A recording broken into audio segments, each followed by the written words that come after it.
Hey, just checking in. It's VLCD day 11. I was going to try to vlog from my car, but I just don't think I can get out of the office today, so I thought I would take a quick break over lunch and pop on and say hi. If I'm looking sideways, I've got a few notes and they're just off to my left here. So, how am I doing? Well, I have to admit the first 6 days of the LCDs were really hard. I found that my energy was low.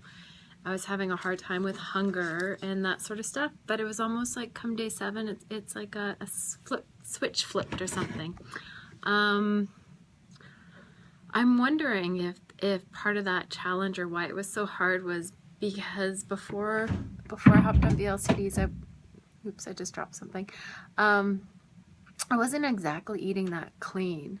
I definitely had some starchy carbs and some sugar and that kind of stuff, so maybe it was just more of a more challenging transition into P2 than normal. So I don't know. That's what I surmise. I also want to let everyone know that I'm really enjoying your vlogs, so keep it up. It's nice to have company during these lonely VLCDs.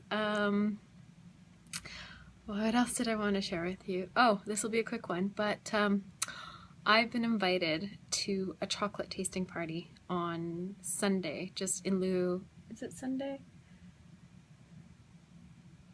Oh, anyways, yeah, this weekend coming. I'm off looking at my calendar, sorry.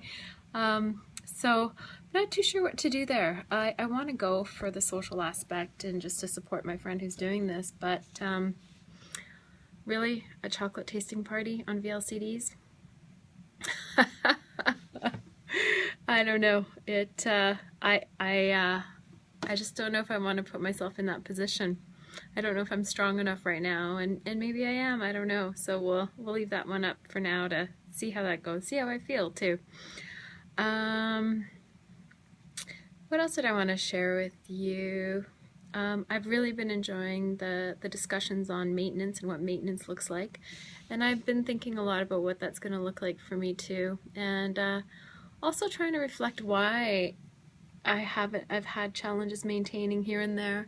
Well, if I look back at my recent gains over the past while, I know that my it's because of my food choices, but what drove those food choices was I was eating out of sadness, out of grief. We had a challenging fall, and so I know what drove those choices. It was for comfort.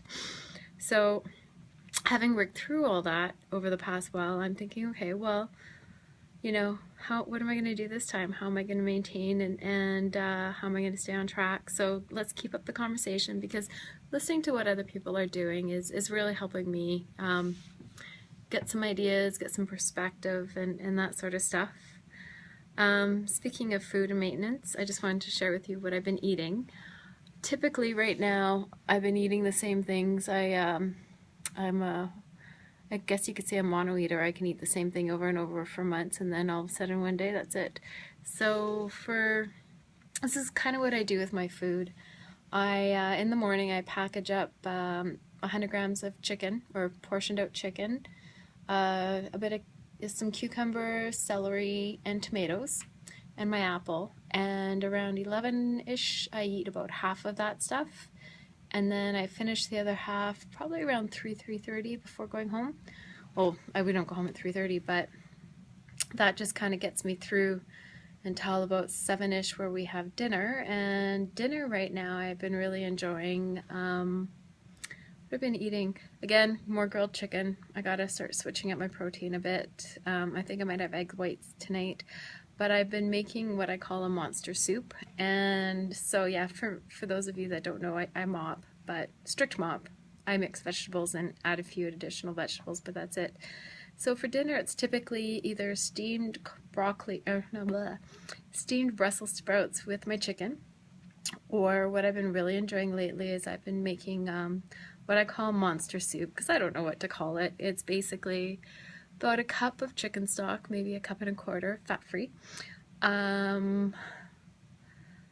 Maybe a couple 100 grams of asparagus, and about 50 grams of kale.